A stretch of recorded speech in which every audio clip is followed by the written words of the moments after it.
Se você ainda não terminou Trono de Vidro, este não é um vídeo pra você. Fala aí, meus jororobinhas! Todos bem? Estamos de volta, só que hoje não foi pra brincadeira. Hoje eu vim aqui reviver os meus traumas literários de Trono de Vidro junto com vocês. E fique esperto, porque esse vídeo contém spoiler sobre a série Trono de Vidro. E não é qualquer spoiler, não é aquele spoilerzinho bobo, é o tipo de spoiler: estou sofrendo e nunca mais vou voltar a sorrir.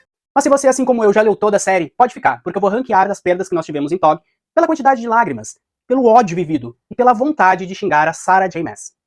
Nem toda morte a gente sofre. Algumas a gente só comemora mesmo. Em quinto lugar, nós temos Erwan, Rainha Maeve, Rei de Andarlan e o Arobin Hamel. E vamos combinar, né? Que essas perdas a gente não sofreu. A gente comemorou com carnaval, direito a fogos de artifício, confetes e sabe-se lá mais o quê. Agora, dois comentários muito importantes. A mini redenção do Rei de Andarlan foi ok.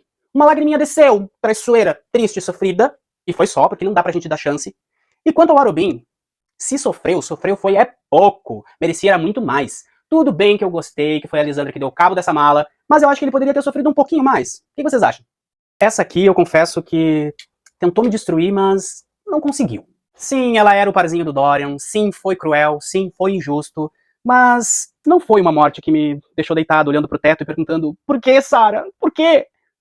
Agora, a próxima morte só dói em quem prestou atenção. Pouca gente vai lembrar deles, mas eu lembro e eu sofri. Em terceiro lugar, nós temos os parceiros do Shaw. Quando eu li, eu tenho que confessar que eu me emocionei, sabe? E aí depois, ainda vendo o livro ali da redenção do Shaw, né, sabendo tudo o que aconteceu com ele no passado, pesou, gente, pesou muito. É uma morte chamativa? Não, até mesmo porque ela não aparece. Mas é aquela morte silenciosa, aquela dor que vai crescendo, sabe, no silêncio. Doeu. E agora segura, porque vem a morte de dois personagens que quebraram a Eileen. Essas duas mortes moldaram a Eileen e traumatizaram a gente. Em segundo lugar, nós temos Sam Cortland e a Princesa Nehemia. Sim, eu sei. Como que isso aqui não é o primeiro lugar, cara? Talvez pela ordem que eu li, talvez por eu já ter tomado um spoiler, né, de que o Sam ia partir dessa pra melhor.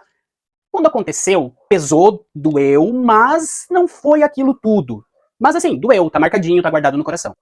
A da Nehemia pra mim doeu mais, em função de ser a primeira amiga, né, da Eileen, depois de tudo. E mesmo lá, quando a gente descobre que foi um plano dela pra poder despertar a Eileen, o estrago já tava feito. Então, doeu pra caramba, lágrimas rolaram ali. Mas assim, nada, absolutamente nada me preparou pro primeiro lugar. E só pra deixar bem claro pra vocês, essa perda tinha que vir com um aviso do Ministério da Sofrência. Em primeiro lugar, nós temos o Sacrifício das 13, ou das 12. E assim, gente, quando eu comecei a ler, que eu comecei a perceber o que ia acontecer, eu comecei a chorar copiosamente. Lágrimas escorreram, a meleca desceu pelo nariz. Mas um detalhe muito importante. Eu estava lendo isso no ônibus, no transporte público. E enquanto eu chorava, uma senhorinha me olhava, pensando: pobre rapaz, perdeu um familiar. Mal sabia ela que eu havia perdido 12 de uma vez só. E isso aqui, Sarah, não foi um capítulo. Foi um massacre emocional. E a culpada é você. Mas se vocês estão sentindo falta de alguém que eu sei. Só que essa morte eu não aceito, Sarah. Essa, da forma que aconteceu, não dá pra engolir. Prepare-se agora pra menção honrosa ao Graviel. Ele era um dos 6 da elite de Maeve. Um guerreiro que guerreou durante séculos. Ele era o Leão de Doranelle. E morreu fechando um portão. Ah, mas foi pra proteger o Aedion. Sim. Mas foi uma morte burra? Foi uma morte mal feita? Me respondam vocês, ele precisava mesmo sair das proteções para fazer o escudo? Ou ele poderia ter feito o escudo de dentro do castelo? De dentro das muralhas que estavam protegendo, as quais ele estava protegendo também? Não, gente, não dá. Essa morte foi pequena, foi injusta, foi miserável para quem ele era. E veja bem, eu não estou dizendo que não poderia ter acontecido. Acho até que aconteceram poucas, né, perdas ali do nosso círculo mais fechado. Mas eu acho que ela foi pequena pro tamanho do personagem. Fora que não deu tempo de criar um vínculo emocional entre ele e o Aedion, entre ele, o Aedion e a gente. Eu não consegui sofrer, porque eu tava tão indignado. Eu tô indignado! Indignado que ele morreu fechando um portão. Que eu não consegui sofrer.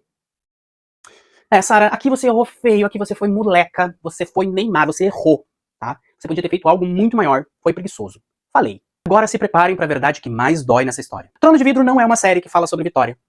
Ela fala sobre perda. Ela não conta só a história de uma rainha que lutou para recuperar o seu trono e foi feliz para sempre. Ela fala sobre o preço que se paga pela liberdade. Tudo o que aconteceu marcou a Eileen, moldou a Eileen e traumatizou a gente.